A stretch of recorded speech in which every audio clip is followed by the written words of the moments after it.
Please subscribe to more STVGH.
Hydrocarbon potential, but also to engage in a frank dialogue on how best to deploy these resources to advance sustainable development, industrialization, and energy security for our people.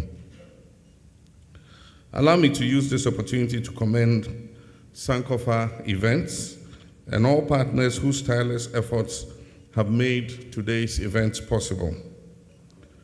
Hosting this event in Ghana is no mean achievement, and your hard work has delivered a moment of pride for our country and our continent. We also sincerely appreciate the government and people of South Africa who have nurtured this platform into one of the world's foremost gatherings of energy leaders.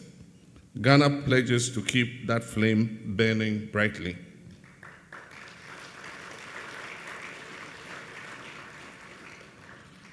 AOW has become the premier forum for dialogue and partnerships in the energy space in Africa. Over the past 3 decades, it has facilitated collaboration between governments, companies, and investors, generating networks and business deals of global impact. This year's theme, Creating Our Future Through the United Power of Human Intelligence, is timely because it challenges us to pool our expertise, our resources, and vision to shape a sustainable energy future for Africa. Africa must take ownership of its resources and its destiny.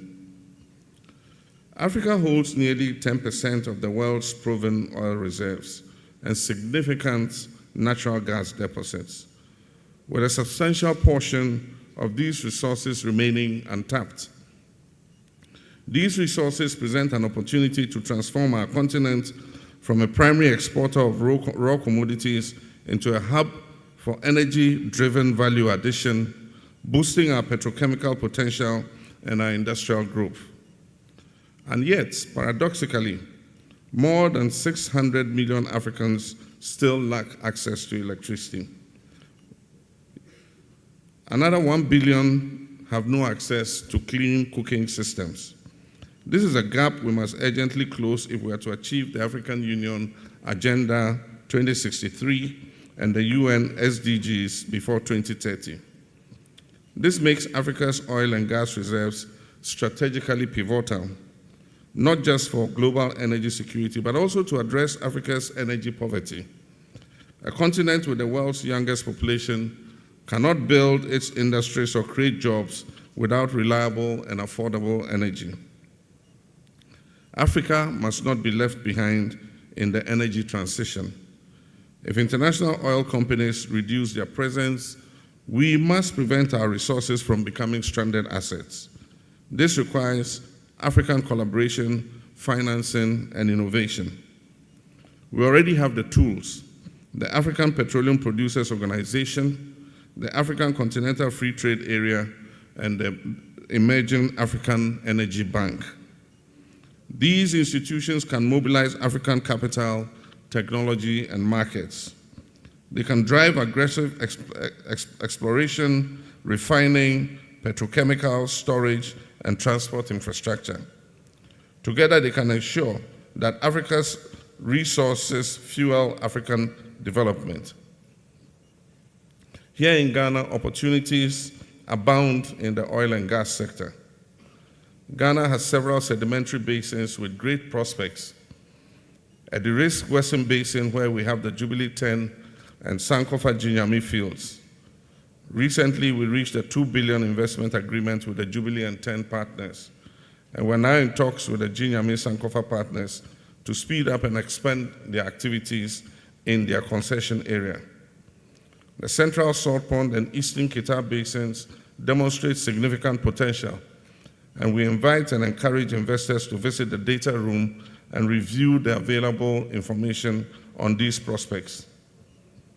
Ladies and gentlemen, it is instructive to note that Ghana, like most African countries, has large unlicensed acreages across our offshore and onshore basins. The onshore Voltairean Basin presents one of the most exciting frontiers on the continent. The Ghana National Petroleum Corporation, GNPC, and its exploration subsidiary, Exploco, are advancing preparations to drill 2 new exploration wells by the end of the third quarter of 2026. This presents a unique farming opportunity for partners seeking to pioneer Ghana's onshore potential. Under my leadership, we're committed to building a business environment in Ghana that meets investors' expectations while safeguarding our national interest. When I took office in January, we immediately signaled to the investment community that Ghana's upstream sector is open once again for business. And we're committed to working with both existing and prospective investors to promote exploration both offshore and onshore. These policy initiatives have begun to yield the needed results. And I'm pleased to share with you the recent renewed interest in our offshore basins. The sector is picking up with increased production of gas from the Jubilee and OCTP fields. At present, 3 super majors are at various stages of commercial negotiation with the Ghana negotiations team and GNPC. This is a strong signal of confidence in Ghana's sedimentary basin, our governance and investment climate. To meet the evolving needs of the sector, we're undertaking a comprehensive review of our Petroleum Exploration and Production Act, which was passed in 2016, Act 919, in response to the global dynamics of the upstream and oil industry. Our goal is clear. We aim to make Ghana's regulatory and fiscal framework more competitive, more transparent, and more investor-friendly, ensuring a fair sharing of value between the state and our partners. In the midstream, Ghana is pursuing bold steps to secure energy reliability. In this regard, our national oil company, GNPC, together with Shell and other partners, are renegotiating the liquefied natural gas sale and purchase agreement to ensure that imported LNG can be delivered into Ghana within the next 18 months. This will end our reliance on expensive liquid fuels as backup for domestic gas, thereby strengthening energy security and lowering our energy costs. At the same time, the government is implementing an accelerated plan for developing its gas infrastructure. This includes investment in pipelines, new processing plants, and storage systems to guarantee sustainable evacuation of gas from our production fields to the market. These initiatives will open up significant opportunities for private investment and strategic partnerships. In the downstream, Ghana's vision is to transform into a regional petroleum hub, and our primary focus is to ensure that we anchor our energy reliability and security through a gas-to-power policy, which seeks to ensure that natural gas becomes the primary source of fuel for our thermal plants. We're also pursuing policies to develop the country's petrochemical, petroleum mooring systems, and pipeline facilities, in addition to oil and gas refineries. These downstream initiatives are designed not only to enhance our value addition, but also to position Ghana as a hub for petroleum and energy-based industrialization in West Africa. Distinguished ladies and gentlemen, let me be quick to state that we're equally conscious that the future of energy lies in a balanced transition. Ghana is committed to pursuing oil and gas development alongside renewable energy investments, ensuring that no citizen is left behind in the global shift towards cleaner energy technologies. In this regard, I established the Ministry of Energy and Green Transition early in the year to underscore my commitment towards sustainability and climate action. We invite investors to partner with Ghana. We're determined to create an enabling environment where your capital, your expertise, and your innovation will thrive while delivering jobs and shared prosperity. I call on you participants at this year's Africa Oil Week not only to exchange ideas, but to make it a platform for action. The partnerships forged here must translate into concrete projects across our continent. We must act together with urgency and purpose to end energy poverty in Africa, to add value to our resources before export, and to ensure that Africa benefits fully from the wealth that is beneath its soil. Ladies and gentlemen, I thank you for your time, your ideas, and your commitment, and I wish you a productive and successful Africa Oil Week 2025. May this gathering strengthen our partnerships and advance Africa's energy future. I thank you.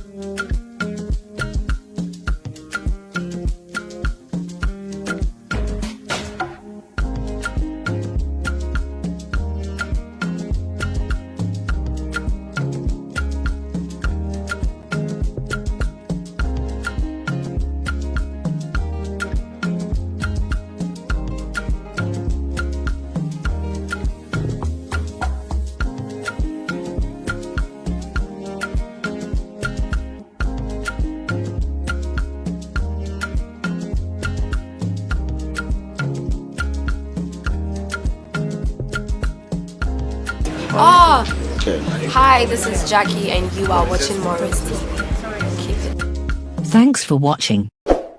Please like, subscribe, and click on the bell for more updates.